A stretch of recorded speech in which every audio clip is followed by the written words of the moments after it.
Hello everyone and welcome along to what is soon to be a very dark Ibrox stadium. The Greek manager's press conference went on for about what felt like 3 years. And we're delighted to be here after Rangers opened their competitive campaign with a 2-0 victory over Panathinaikos in the first leg of the Champions League second round qualifier. JB, your first time in the gantry, so hope you enjoyed that. But what did you make of the game overall, and how are you feeling after it? Yeah, I think we're absolutely delighted with the result. I think coming into the game, as I think we said on Sunday's pod, it was going to be quite interesting to see what the atmosphere was going to be like. Was it going to be a bit of a pre-season game? The people who aren't really sure about Russell Martin, how are they going to react and stuff? And if things don't go well early on, how will we be? But I thought from about 5 minutes before kickoff, you felt it was a real European night atmosphere. And then I thought the first 7 or 8 minutes were fantastic. And then we then got a little bit nervy. Great first 8 minutes. But then, as I say, getting into as we start to go through the game, we get into the second half, it was fantastic. So, no, all in all, delighted. I think, as I say, lots to learn. I think there's, you could tell there was a little bit of rustiness. One or two players playing in front of such a demanding atmosphere. You could kind of tell there was nerves there. But no, in the main, I've got to be delighted with that. Would have loved the third, but no, we'll take it and see how we go next week. Yeah, after that first half performance, it feels greedy saying we would have loved the third. But I think given how the game went, that would have absolutely killed the tie. I think at 2-0, it's still a very, very much in the balance, I guess, when you're going to a place like Athens. Imagine what the heat will be like next week, and in that atmosphere as well. It'll be very interesting how this will be. We're not going to go through the whole game bit by bit, but we'll touch on the key talking points. JB, first 8 minutes, I thought we were tremendous. Yeah, as I said, I thought we knocked it around really well. Some of the stuff that we were kind of expecting, some of the stuff we've seen in the training drills, and the second half against Bruges, we kind of seen quite a bit of that. Rothwell was really demanding of the ball centrally, and then you could kind of see that the centre halves were given plenty of license. We were moving, pace was really good, and you thought, right, yeah, you can see something. There was a few nudges up in the gantry, kind of saying, "This is I'm enjoying this. Yeah, this is better than anything we kind of." It was very different to last season, wasn't it? Very much so. So I think it was almost a case of, more of this, please, and then. I think we did get a little bit spooked. If you think about it, it reminded me a little bit of the Bruges game in terms of when we went 1-0 down and then 2-0 down. You thought this could be anything these wanted to be today. But we managed to ride it out, and fair play to the team because they're back. And as I say, a fantastic second half, showed lots of energy, had to dig deep. Very early on in the season, so fair play to them for showing that character. Absolutely, I think one of the big things that came out in that first half was actually Jack Butland's performance. He saved us at least twice in that first half, if not more. Made another cracking save at the start of the second half. He was a player that was being questioned a lot over the summer, questioned a lot in the second half of last season, questioned a lot over the summer. Even by ourselves on this podcast, we've had a lot of question marks over him. How big a performance was that from Jack Butland, do you think? It was Jack Butland at his best. I think his all-round game was really good. One of the things you could see where we were sitting, he never shut up. So in terms of him supporting his backline and stuff, he was fantastic at that. Because he'd have been a bit unsure coming here today, if you think about how the season ended for him. So I think him coming back and having such a positive impact. There was one just not long before we scored our first goal where he spilled it. And the whole stadium just kind of held the breath. But it was a really good save because the shot was fizzed into him, but he spilled it, and it was almost like uh-oh. But then he grabbed it quite quickly, and we started an attack. And then I think Curtis's goal wasn't long after that. So I think no, fair play to him for showing that character. Yeah. And I think we're in a position now that the goalkeeper is probably the least of our problems. Yeah, I think I was going to say Galatasaray manager, the Panathinaikos manager, described it as effectively two separate games. He described it as the 11 versus 11 game and then the 11 versus 10 game. I think in that first half, which was the more negative half for Rangers, I think, albeit the first 8 minutes were good. In that first half, we really struggled with our forward line. Nothing was clicking. Nothing was being held up. We weren't creating anything, really. Were you concerned at that point? Yeah, I think so. I think when we got to half time, the first thing we said was it wouldn't surprise us if we see 3 changes up top. I think in terms of Kieran Dowell on the right was pretty much non-existent first half. Danilo was isolated. I've just done Kieran Dowell. What did you make of Russell Martin's comments in his post-match press conference that he thought he had a really good game? Yeah, next question. I give Craig a nudge. I didn't agree with the manager with that one, but it's, as I say, it's early on in the season. He's not gonna kill someone in front of the media, is he? But he was pretty much non-existent. Certainly in the first half. Second half, he grew into it a little bit.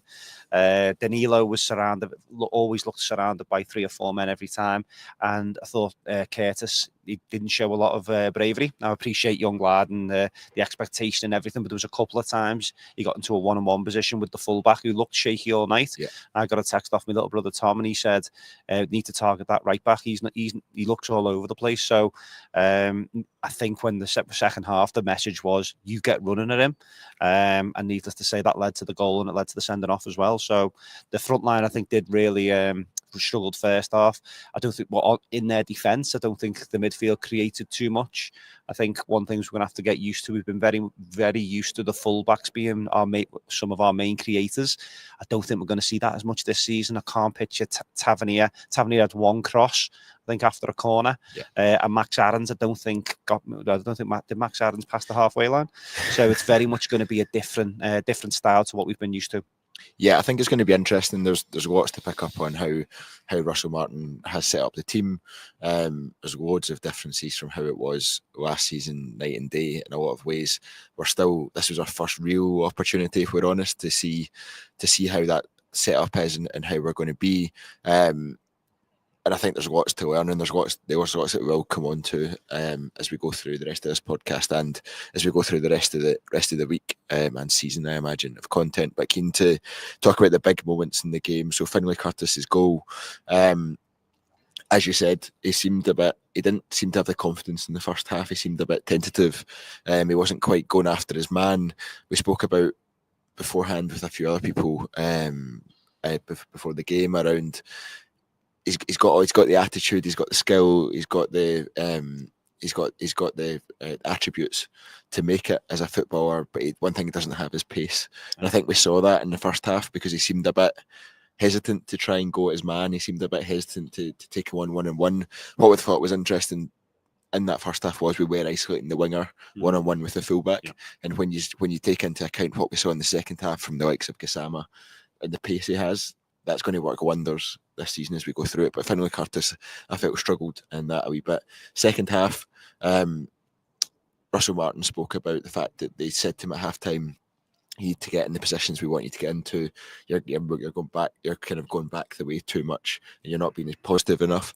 So he took that on in the second half, and almost immediately. And as soon as he got the ball and he cut inside, you just knew he was going to shoot, and it was an absolute screamer of a goal for a guy as young in that moment. It was probably a dream come true to score a goal like that at Ibrox and to get the reaction he did off the fans. How impressed were you with that goal and Curtis's, I guess, change in attitude and he came out for the second half? Yeah, definitely. I think in terms of when he picked the ball up, I think the whole crowd was just run at him. I think we were all hoping he was going to go around the outside, and then he dropped the shoulder and cut inside, and then unleashed. It was a hell of a shot. I watched it back at the time. I thought it was quite close to the goalkeeper, but he's put it right in the corner by the looks of it, and you just see it give him a lift. I mean, the smile on his face, filled the stadium. Do you know what I mean? And then the next couple of times he got the ball, you could just see there was he wasn't running back. He wasn't passing that ball backwards. He was going for it. He just grew to about 10 feet tall, didn't he? As soon as he scored that. So I'm hoping that'll give him hopefully the lift he'll need. I think in terms of because there's no doubt as the manager said in the press conference there's no doubt there's a place for him. And he sees his future being at the club. So there's a massive opportunity. There's other options there. There's other options that we've spent a hell of a lot of money on. So if you think of Bejrami and you've got Cortez as well, 2 options that you could have easily put in there. He could have put Djeidi in there as an options, but the managers obviously trusted him to go out there and do a role. And the second half, he's gone out and delivered what we needed. So no, fair play to him. And as I say, I think throughout the season, I imagine he'll be more of an impact off the bench. As I say, it's going to be a long season, lots of learnings for the kid. I actually think he's got a lot of tools that he could actually play higher and central in certain games. Whether his end position was going to be playing on the wing, but he can finish. He showed that on a couple of occasions now, if you include today and the Bruges game as well. So yeah, looking forward to see where he goes this season.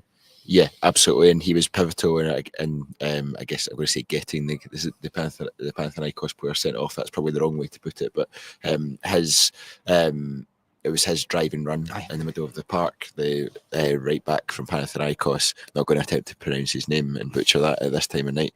So the Panathinaikos right back takes him down. I actually forgot that it was on a yellow card, to be fair, but it was the most yellow card that second foul. But it was impressive again from Curtis in terms of the confidence, the ability to run at him, the first touch to go past him. It was, I think that was all down to Finley Curtis's play. Yeah, most definitely. I think in terms of it would be quite easy after he got his goal to potentially just relax and take it easy. But as I say, as you said, he just grew in stature, and you could see the players were looking for him as an option, and he was re-angling himself for better options. I think there was times in the first half where he was probably too close to the fullback, so he was probably really easy to play against. But then he dropped 10 yards, and then he had to run on him. And then, as I say, I know we're going to get to Gassama shortly, but again, when he come on, you could just see there was an opportunity and there was space to run into. It's been a long time since we've had a player who's excited us on the wing. Ryan Kent done it in patches. He more done it through skill as opposed to raw pace. But I think Curtis he's got the attributes to play out there. But as I said, I can't foresee that being his long-term position for us. But definitely someone who I think is going to be an invaluable squad member. Yeah, when it does go to 11 versus 10, you're instantly thinking, okay, we're 1-0 up here, we're against 10 men, we're at home, the crowd's up. Everyone's starting to push us for more. We're aware that we've had the nervy patch in the first half, so you're a bit nervous about what if they hit us in the counter and you hit with a sucker punch, but you're very much like, okay, go get number 2, go get number 3 in the rest of this game. And to be honest, the team really took the bull by the horns at that point and really went for it and just pushed so high. I mean, when you looked at John Suter's positioning at times, he was at the edge of the final third. And you're just sitting with one back. Now, there will be games that we play in where that is incredibly nervy.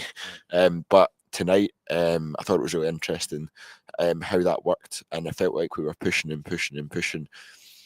And it came off, didn't it? It worked. And I think that, to be fair, the triple substitution of changing the full front three worked wonders as well within that. So, but when he brought on when he brought on Gassama, Dessers and Digaman at the same time, it was just a bit of a change in energy, and you saw an instant change in quality. It felt as well. Is that how much did that excite you? Not just tonight, but going forward. That about the sort of the step up in level that we saw when those three came on. Yeah, I think you've seen it in terms of the movement of them was brilliant. The three of them, you could just kind of see it. It just raised the bar. I thought some of Ingerman's touches were immense. You could see he wasn't as sharp as what we've kind of seen, but some of his touches and his hold-up play and his link-up play were fantastic. A couple of times we give the ball away as well. He gave the ball away, and you could see a real desire to try and win it back.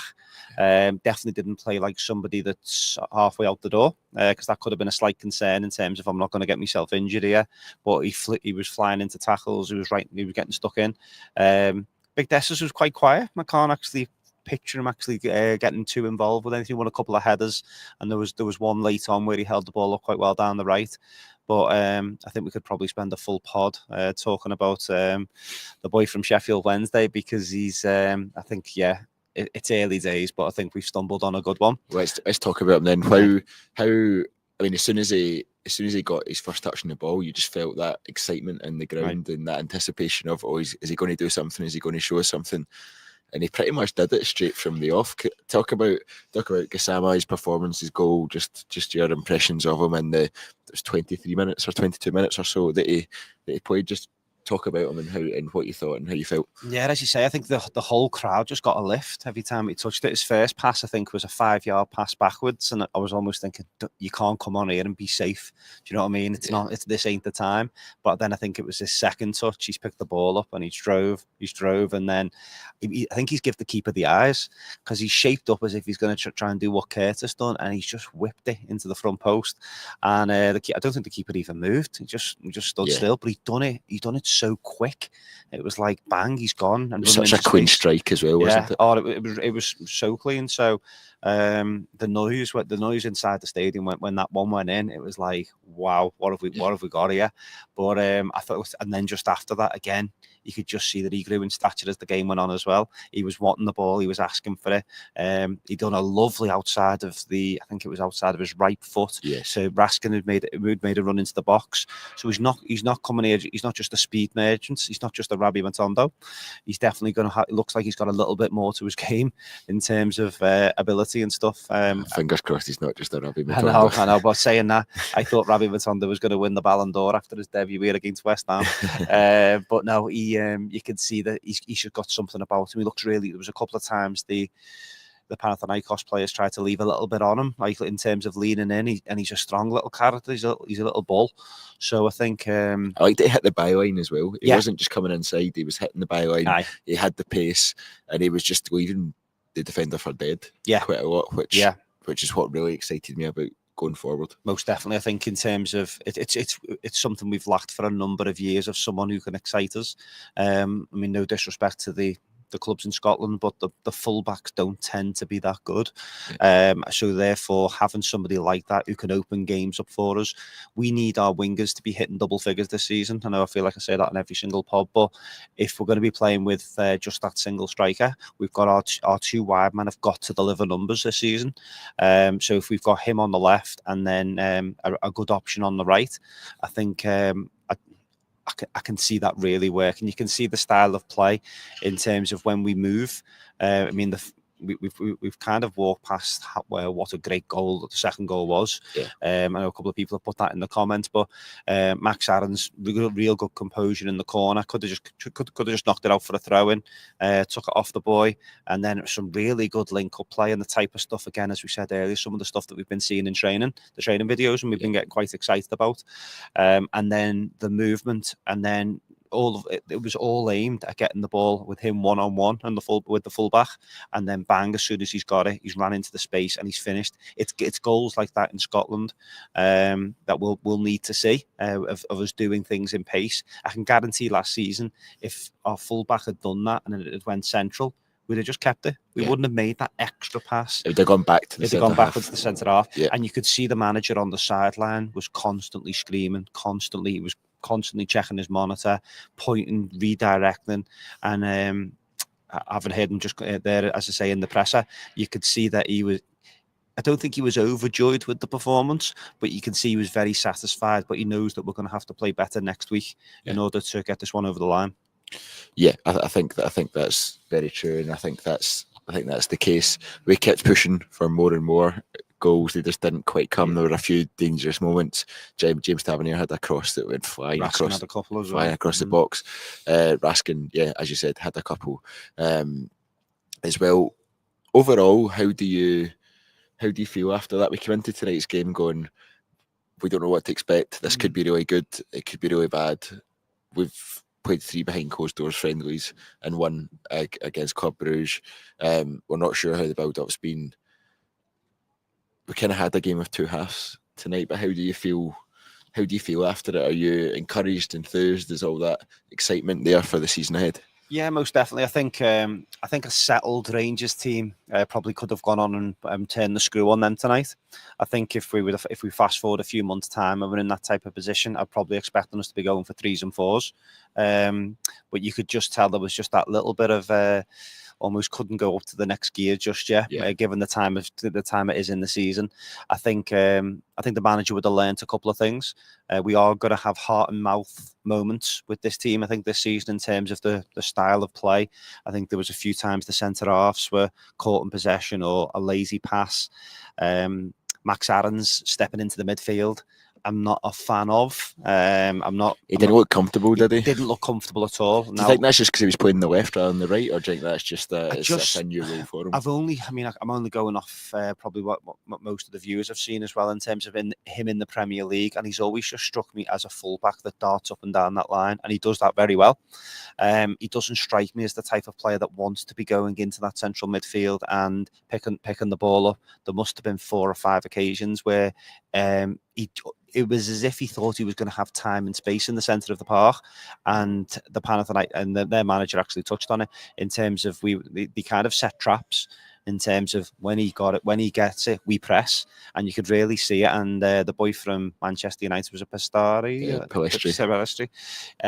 You could see his role was to fill the space that Athens had come out of. So I think that's one that we're going to have to learn. I think we'll enjoy that domestically because I don't think we'll be up against opposition that will punish us in that type of situation. But when we're in European, that's where we're going to have to be careful. The manager's going to have to be careful and learn quite quickly that sometimes you will need to do horses for courses. And over the years in Europe, one of the reasons why we've been so successful is because we've been able to adapt. So if you go back to Gio putting John Lundstrom as a third centre half, Barry Ferguson with the performance away in Fenerbahce last season, all of these little things where you sometimes just need to tweak it to get the game done. So it'll be super interesting to see if we do see the game being adapted as the season goes on, or will we just continue to see the same things? Now, don't get me wrong, them things can improve, but like next week, I wouldn't be too alien against us keeping it really tight, being really stubborn, being really frustrating. I think we've got another gem in Rothwell in terms of central midfield. I think that he was excellent. I think he's going to be able to do lots of different things for us. I think he's going to be able to start attacks. He's going to be able to slow the game down. He's got really quick feet. I think he's quite deceiving. He walks past players as if they're not there. He done a lovely back heel on I think it was about the 75th minute, and you just kind of seen people looking around as if to go, who's this fella? And the manager just confirmed then that he's still not 100% fit as well. So I think it's going to be interesting to see how we go into next week, because you're going to have the likes of Dessers, you're going to have the likes of Egerman, you're going to have Gassama, another week under the belt as well. So I'm really looking forward to next week. Yeah, absolutely. And it'll be interesting to see the players that play this weekend against Middlesbrough in that friendly. That'll give us a real view as to next week. Looking ahead to next week now, you're telling me earlier on you're going to Athens, JB. How are you feeling heading into it after that game, and how confident are you that we'll be able to make it through and reach, I guess, firstly guarantee group stage football in Europe this season, but secondly move on to what appears on the face of it to be quite a favourable drawing in the next round? Yeah, well, I haven't told my wife I'm going to Athens yet, Craig. So thanks for that. If you're watching, Helen, I haven't booked anything yet. But yeah, no, I think in terms of that, I think we're just going to need a Rangers away from home in Europe performance. I think it's going to need to be disciplined. Yeah. I think we'll go over there. There's plenty of experience within that squad that will be able to guide us through, hopefully. We'll just need to be careful we don't go into these moments like we've done for 20 minutes tonight, 20 minutes against Bruges, where we just panic and we just kind of just stop and just kind of just hope we ride it out. We can't afford that. Teams in Europe will punish you. So I think if we can get around that, as I say, I think if we can get Asgard back available, he'll give us another option, another dynamic. Yeah. I thought the midfield three, I don't think necessarily complemented each other well tonight. Again, it's very early days. I thought Rothwell played well. I thought Raskin played well. I thought Diamandi just looked a little bit lost, as if he didn't know what he was doing at times. Didn't offer up much for the ball, but again, sometimes as a fan, you don't see what he's been put in the team to do. I just felt as if we were almost a man short. Obviously, with Kieran Dyle, whoever comes in next week will be an upgrade. So I think we've just got to go over next week and get the job done. And it was interesting to keep. We could be interesting to keep an eye on the other ties. I say it looks like Servette have won. Servette won the first game 1-0 away in Pleasant. So that will be, there's a fantastic opportunity for us there if we do the business next week, back to Switzerland, and I don't think that will be one that will worry us too much. Obviously we'll show them the respect they deserve, but yeah, there's a real good chance that we could progress here if we play our cards right. Yeah, absolutely, and I think that's fair to say. I wasn't sure what to expect when we arrived here tonight. I don't think many people were. The fact that we've run out 2-0 winners has given great amount of encouragement. There's plenty to learn from, plenty to improve off the back of that. But it's to see a Rangers team play football that is actually quite exciting to watch, and some players in there that can get you off your seat and just get you excited about watching us play again is exactly what I wanted to see, and I'm really happy with that start from Russell Martin, and I'm really happy as well with the fact that it was off to a winning start, because it takes away any of that potential negativity there could have been that can then just drag down and drag through even before the season starts. I think we'll end it there. It's getting very late here at Ibrox, and the lights are about to go off. I'm amazed they're still on, as I said at the start of the podcast. So my thank you to JB, my thanks to everyone that's joined us tonight to listen. If you enjoyed the podcast, please do subscribe to the TII YouTube channel. It means you won't miss out on any of the content coming up, both match reactions and podcasts throughout the week. And make sure you subscribe on audio platforms as well, Spotify, Apple Music, etc. It helps us massively and means that you'll get that delivered straight to your phone. But thank you very much, everyone, for listening. Until next time.